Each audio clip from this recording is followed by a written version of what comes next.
Oh, hi there, everyone. Welcome to another episode of Cardwell's Cauldrons here at Geektopia Island. I'm Cardwell. And I'm Kevin. And today, we're going through a fun little Bant control deck, for sure.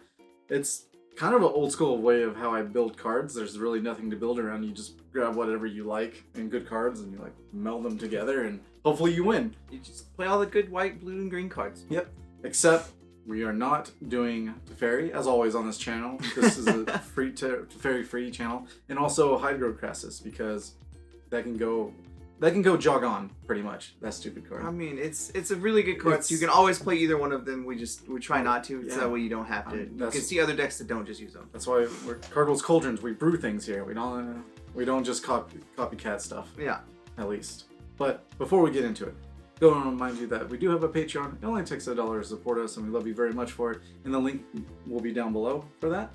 And the deck's name is called Dreamweaver. There might have a certain card in it for sure. But first, the first good old creature in the deck is Bronzehide Lion. It's a green-white 3/3 rare, and that's usually what it used to be. Just a 3/3 that's rare, but it has other abilities, right? So for a green and white, it gains indestructible until end of turn, which is pretty good. You have open mana, and it can just get in there. But when it dies, when it returns to the battlefield, it's an aura enchantment with enchanted creature you control has a white and a green, and it also gains indestructible in a turn. It says, and it loses all abilities. That means it doesn't get the ability of where that dies that gets to come back to. So, but the creature still has its ability. This thing is just saying that Lion loses all abilities and such. Yeah. So no worries there. But it's a solid beater that can get there if you're playing against another control. It doesn't have an exile effect or whatever. Next up is Hushbringer. It is a white and 1 for a 1/2 flying lifelink, and it says creatures entering the battlefield or dying don't cause abilities to trigger. So all the the cat that dies and pings you for life. Stupid Cauldron deck. Everywhere, the Cauldron deck. It totally wipes that deck out. Any of the Titans, it's pretty funny with them. Some of them, like your opponents, don't like it because they don't get to trigger their inner trigger, but it kind of helps them too. Weird. Yeah. But like just all the other silly things that do inner triggers, like Angel of Grace, any goofy, crazy stuff, or like even like dying triggers. So not even Judith if you go against an aggro deck that's out there right now. So that doesn't on all the sacrifice effects too, just don't affect. So. Yeah. She's super strong and stopping a lot of bullshit, really. Yeah, and she has lifelink, so 1/2 flying lifelink, not too bad. Yeah. Now, as we're saying with the combo of the Uro Titan of Nature's Wrath, it's 1 green and a blue for a 6/6, but when it enters the battlefield, sacrifice unless it's escaped. But with Hushbringer, that doesn't trigger. So therefore, you just have a 6/6 for 3 that triggers when it attacks. You gain 3 life, draw a card, and you may put a land card from your hand on the battlefield. Ridiculous. Super ridiculous. Also, if it is in the graveyard, you can escape it, which is 2 green and 2 blue, exile 5 other cards from your graveyard, and it just comes into play. So there you go. Dude, Titans are super good. Yeah. They're so strong because they just get to keep giving you value. Regardless of whatever else happens, they will always give you value. Yeah. If you don't have a Hushbringer, then you're like, cool, pay 3, I get to draw a card, gain some life, and get a land. Yep. And then I get to play him again for 4. So on curve, you get to play him and get a 6/6 that does it again, and then gets to attack and do it again. Yeah, it's just ridiculous. That's why this card is around $40 right now at the time of recording, and it's that's why. But it's worth it. He's just He's super strong. insanely good.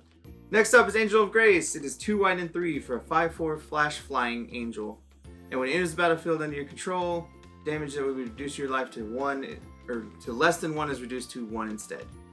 And then you can pay white and 4, exile from your graveyard, your life total becomes 10. So she's kind of your get out of jail free card. If you're gonna die, you're like, cool, I'm at 1. Yeah. No, thanks. Like you're swinging all out, great, I'm at 1 now. And then when she dies, like she comes into play flash, you go to 1 and you kill whatever you want to kill. Yeah. And then if she dies, you're like, cool, pay 6. My life goes back to 10. Yeah, thanks. I'm at 10, thanks. Yeah, she's just really good, and I feel like with Flash and a 5/4 flying, that's just a good ender too. Like, just hopefully board wipe you, control what you're doing, and when you're out of gas, I flash an angel at the end of turn, and then I beat you in there. She does a real good job of that. Alright, definitely. The next one, I do believe it's called Chulainn Teller of Tales. It's 2 green, white, and blue It came in one of the starter decks, I do believe. Mm-hmm. It's a 2/4 Vigilance, but whenever you cast a creature spell, draw a card, then you may put a land card from your hand onto the battlefield. So it's like another Titan, but it's just every time you cast a spell, or a creature spell. And then you pay 3, tap, return target creature you control to its owner's hand. Simple as that. So you can save something for sure. That dude's pretty silly. I haven't seen him play in very much, but we'll see what he can do. When Arena first had the starter decks out that you can play beforehand, I played this one, and this guy is really fun. Yeah, he can do a lot of silly stuff. So like a Titan just does double work with that guy. Yeah, You're like, cool, I'm going to draw an extra card and get extra lands, because I can. 2 cards, 2 lands on the field. Thank you. Yeah. Thank you. Next up is Dream Trawler. It is 2 white and 2 blue and 2 for a 3/5 flying lifelink. Yep. Whenever you draw a card, Dream Trawler gets +1/+0. And whenever it attacks, you draw a card, and you can discard a card. He gains hexproof until end of turn, and you tap him. Yep. So again, with Titans, this gets extra big because the Titan gets to attack, and it auto triggers this dude's ability because you draw cards. Yep. And if you have Chulane, he draws extra cards, so you get extra triggers off of this Dream Trawler to make it stronger. Because you want to. And it does a lot for you because it can keep you in the game really hard because it's a 3/5, so it doesn't really die easily. And it has the ability to get hexproof at will. Yeah. So that's kind of disgusting. And guess what? You're playing blue. You're going to have cards in your hand. Yeah. As much as possible. And then the lifelink just helps you against any kind of red burn deck or anything. Like, over time, you just get to gain your life back. So you don't really care. No, yeah. This guy is totally insane. He is only $3 at the moment of recording. And it's, get that guy as soon as possible. He is a very good game-ending card for white-blue. So make sure you check him out. Yep. And now we'll go into the spells. Of course, we have the first one is a Sorcerer, Shatter the Sky. It's 2 and 2 white.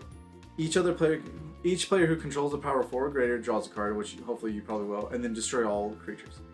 It's a Wrath of God with a minor setback, quote unquote. I don't even really think it's a setback. You No. just get to draw free cards, but it's still a Wrath of God. Like, that's what its purpose is for. Sure, they get to draw a card if they have a power 4 or greater. Okay, cool. Okay, whatever. Neat. The board is gone. Yeah. And if it's turn 6 or whatever, you have a lion in the background with Indestructible, and you board wipe and swing.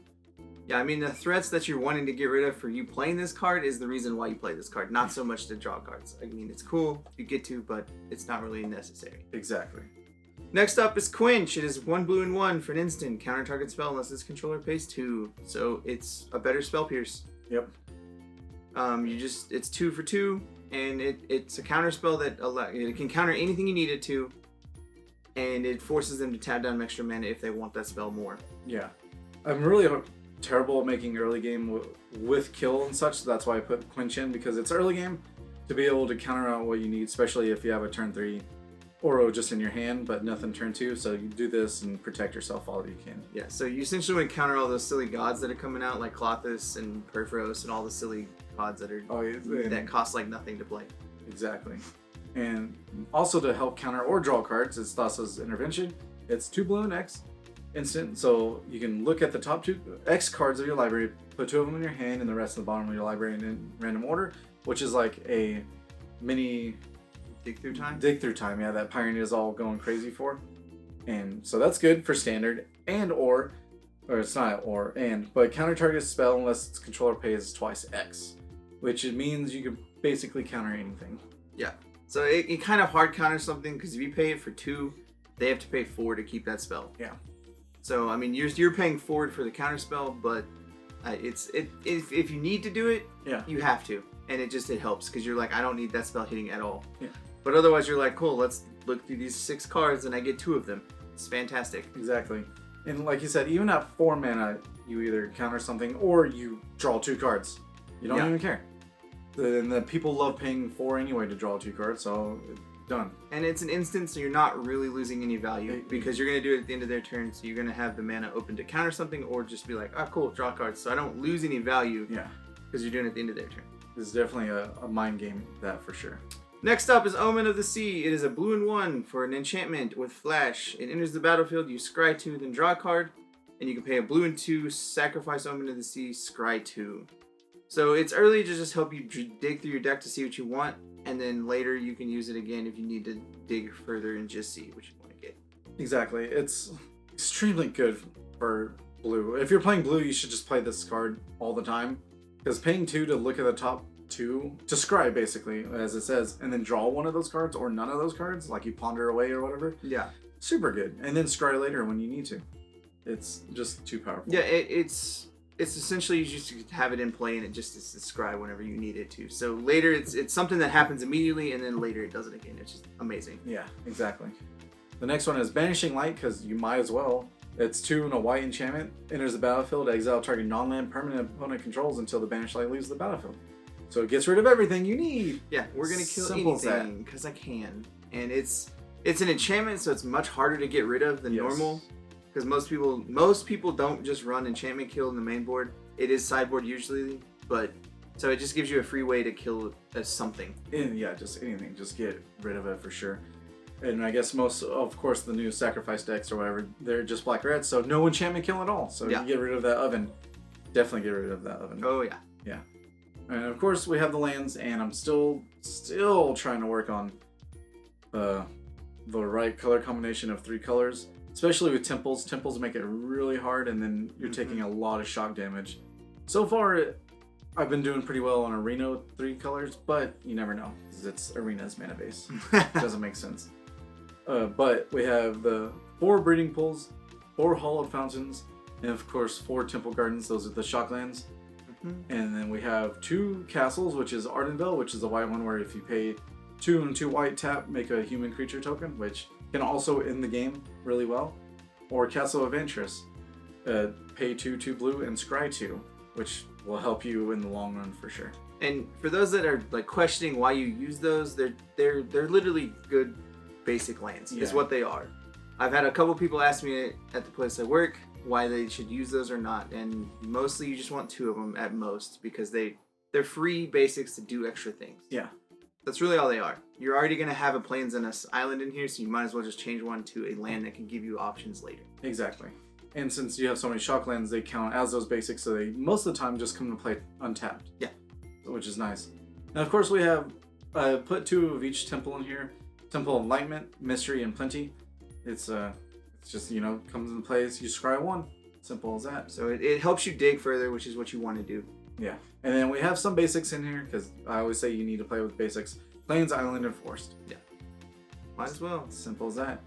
Now, of course, we don't have any sideboard, because we don't know what your local meta is, plus the meta is changing right now for Standard. But we do have honorable mentions. And I have 2, in fact, right here, just in case you can either throw them in the main board, just base, or just good sideboard for sure. But go and remind you that there's Dovin's Veto. Against control, you need this. It's a white and a blue instant. The spell cannot be countered. Ayo. And then counter targets non-creature spell. Yeah, so it's an uncounterable negate, and it's super strong just because you're like, oh, no, I'm going to make sure this hits. Yes. Thanks. You're like, sorry, don't cast your Planeswalker that I need to be gone. And next up is Knight of Autumn, and she is a green, white, and 1 for 2/1 Dryad Knight. And whenever it enters the battlefield, you choose one. You either put 2 1/1 counters on her, you can destroy an artifact or an enchantment, or you can gain 4 life. Yep. So this card has got versatility written all over it, and that's what makes it such a strong card. Because if you're playing against mono red aggro, or any kind of aggro deck, you're like, cool, I'm going to gain 4 life and have a 2/1 to block your dudes. Yep. It's going to trade off real quick. Or if you're playing against any kind of enchantment constellation deck, you're like, cool, let's kill some enchantments. Yeah. Or lastly, if you're playing against control and you need a big Vita, you're like, cool, she's now a 4/3, I'm going to kill you. It's just, she does so much work for what she can do. And it's kind of ridiculous. And she's so strong. Exactly. And like you said, for against control, turn 2 and turn 3 are the most pivotal moments to play down something and then protect it. Because if you have 1 creature and you can protect it the whole game, you win. Yeah. Pretty much.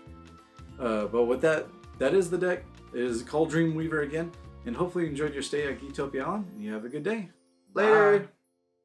Also, guys, I just remind y'all to hit that like button, subscribe to our channel, and if you want to keep up to date on all our future content, make sure you click that bell. It'll give you all the notifications you need. With that, we'd like to go ahead and give a big thank you to all our fans that support us through the year, and especially our Patreon support people. We do like to give a shout out to our Mythic and Above supporters, and that would be Dwayne Higgs. Thank you very much. We love you.